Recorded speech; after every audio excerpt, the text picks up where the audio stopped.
All right, this is JT, Try and Keep Up Podcast. We got a twofer going on today. We're going to double tap you with a pair of Schnitzes.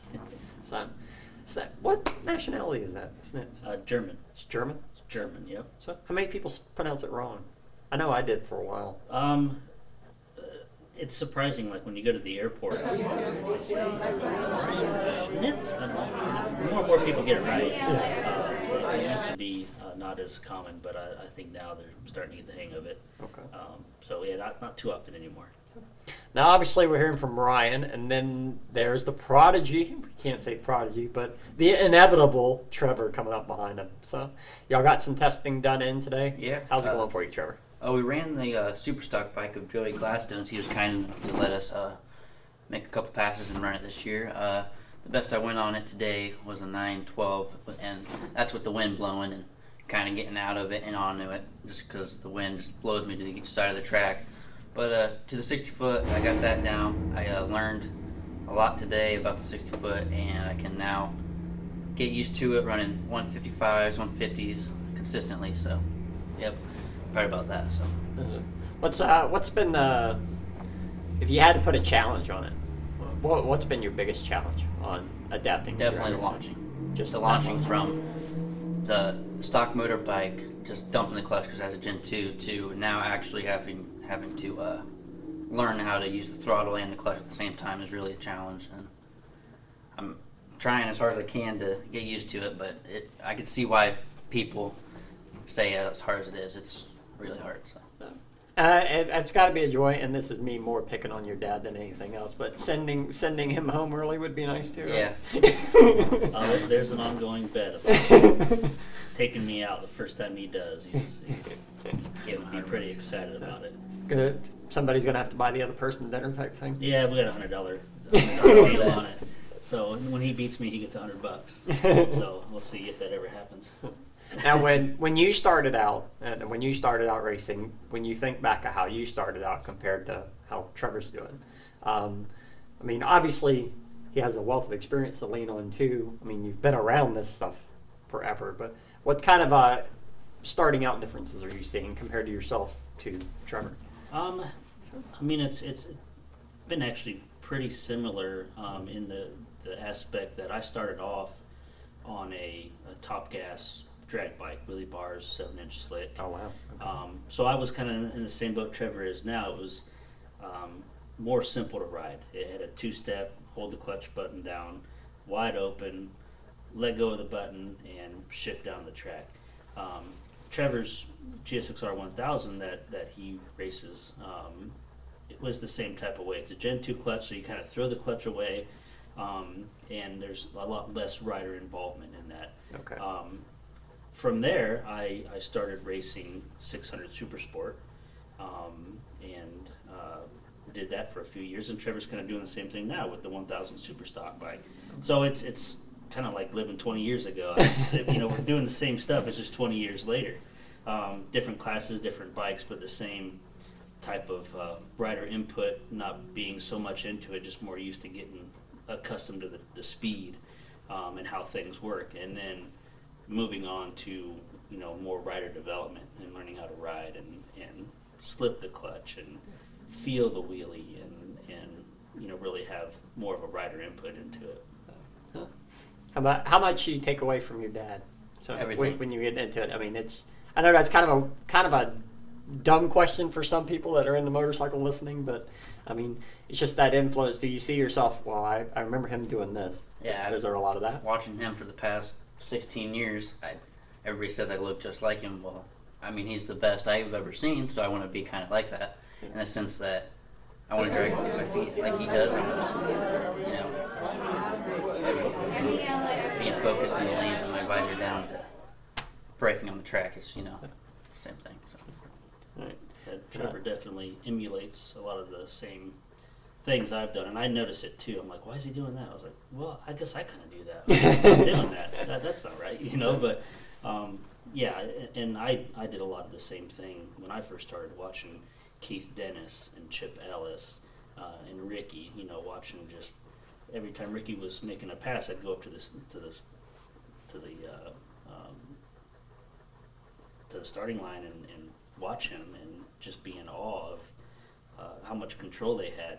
Now, with technology, of course, they've got YouTube and he watches YouTube all the time, and all the kids do, but he's watching racing videos, so he has that advantage in being able to see all the good passes and not watch all the bad ones, which I guess is a good thing to watch too. You can kind of see where mistakes are made. So it's not a bad idea to watch everybody, but you can definitely learn a lot from watching some of the greats out there. Now, you made a comment a second ago about, you're like, why is he doing that? And it's like, wait a minute, I think I do that. Obviously you're racing. It isn't like you're retired and you stopped racing. Yeah. When you see that, you're like, oh crap, I need to fix something. So you're learning from Trevor. Sure. Yeah. Absolutely. Yeah. You always have to learn. Otherwise, you get stuck in a bad habit, which can hurt you down the road. But yeah, I'm always changing things up a little bit, or at least trying different things. Watching Jeremy Teasley race and Joey Gladstone and some of the ways that they launch and their riding position and how it's different for me, and Richard Gatson too. I'm like, man, I need to maybe try to change the way I sit on the bike or how I launch or how my body position a little bit, because it's obviously working for them. And of course there's lots of variables, but I'm always trying to, keep an eye out for any little tips and tricks. Road racing, nobody ever used to take their foot off the foot peg to lean into a right-hand turn. Now, MotoGP guys, they want to drag their right foot a bit to get the center of gravity down a little bit now. And that all came from, I don't know if Valentino Rossi was the first one to do it or not, but he definitely started the trend, and it worked. Gotcha. So you're always learning. There's always things to learn, for sure. Now obviously you're learning. You've been doing it for a while. What do you have, how can I put this?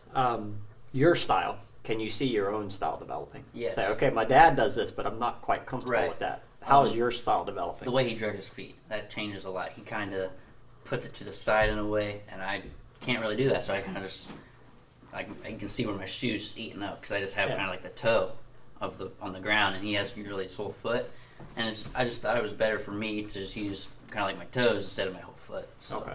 That's one thing, and then small other things like, I don't know, he kind of bring his shoulders in, and I'm trying to do that, but at the moment I'm not really used to it, so it kind of like looks like I have my shoulders out throughout the whole track, but yeah, it almost looks like you kind of sit up a little bit because your shoulders are almost out a bit, just and as you get more comfortable, you can start to bring those in a bit. But yeah, it's all part of learning. Now, let's give your dad a shout out. We gotta give your dad a shout out. Hey, Dave. So, Dave, how you doing, Dave? But so we gotta make sure we give him some love because he's done so much for the sport over the years. So, and it's, to me, my favorite picture last year was the one I got of all three of y'all. Oh yeah, together. Yeah, that's my favorite from last year. get that frame put on the shop wall. Yep. But, as much as I like the two where y'all are both on the line melded together, that was a so good one. all three of you, that's still one of my favorites. So, so what classes are we running this weekend? For me, I was supposed to run Superstock, Real Street, and then Pro ET and Street ET, but unfortunately, my bike, was only running on 3 cylinders, so we kind of put that away. But I'll be running Superstock and Real Street. So. Okay, all right, and then Pro Street, of course. Actually, the Pro Street bike has been dismantled, and we are building a grudge bike off of that frame. The rule changes in Pro Street, kind of a joint decision. Cecil didn't want to invest a lot of money into the bike to slow it down to meet the new rules.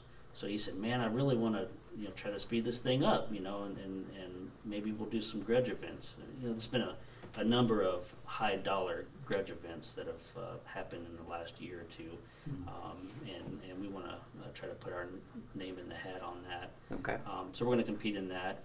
I will be racing this weekend in Superstock and in Top Sportsman Pro ET with the Schnitz Racing Top Sportsman bike. So yeah, that's our plan for the weekend. And So where are y'all from? So, Decatur, Indiana. Born and raised. Small town, 10,000 people. Just a hardworking town in the up northeast portion of Indiana. Low crime, good schools. Don't really lock the doors much at night. You really don't have to. But that's home. Yeah. what are you doing when you're not racing? When I'm not racing, I'm working. I go to school from 8 a.m. to 3 o'clock, and I drive to the shop. And then from usually 3 to 6 on the busy days, I'm making wiring harnesses, taking out the trash, helping out, and then drive home and everything racing. I just watch YouTube videos about racing, or I work on my reaction time, or just everything I can do to try to make myself better. Now this sounds more like more of a job interview question than anything else. So, but obviously where your dad's at, so obviously he's got a ton more racing to go. What are you hoping to achieve later on? Do you want to go pro stock? Do you want to go pro street? What do you want to do? I would love to, do almost every single class they have. I would really love to win a couple of championships. Not a couple, but a lot of championships. I would love to go to NHRA First on motorcycle. That would be awesome. I want to accomplish everything. Yep, everything. Moving towards college and all that good stuff? Yeah, I obviously want to work at the shop because I just love everybody there and I love everything they do there. So I work there, and I also want to get into CNC machining and start learning how to use that and do some stuff for the shop, hopefully, making Gen 2 clutch covers or just anything I can do. So. Yeah. Now, when I spoke to Boo earlier today, and he's got a son that's doing fairly well himself. Obviously, I'm being sarcastic for the motorcycle people there. And he mentioned his the biggest fan situations. I think that's what a lot of people, when you're looking at it from the outside, is that I see this a lot, father and son. It's so cool to see that bond. You're seeing somebody who's really good, and then you see somebody who's already really good. So Yeah. the son following in the footsteps. Mm-hmm. Boo made a comment about, I think he has more fans than I do now. So I think you might be heading down the same route there, Trevor.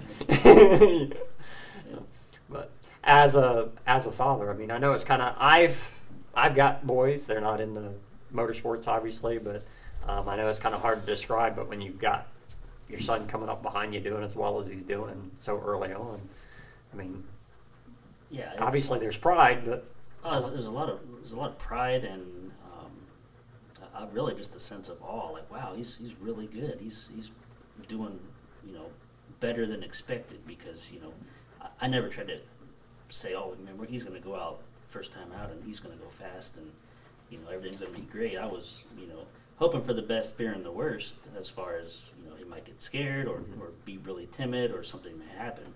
But we've had plenty of conversations, and Trevor's, taken a drag racing school that I've done, and asked questions like a 4-year-old all the time, which is not bad. It can be overwhelming at times, but it's a great thing to do. But yeah, it's been great watching him do as well as he has, and I certainly don't put any pressure on him. I just want him to go out there and have fun, and to see him have fun and be good at it. It's been great. I mean, it's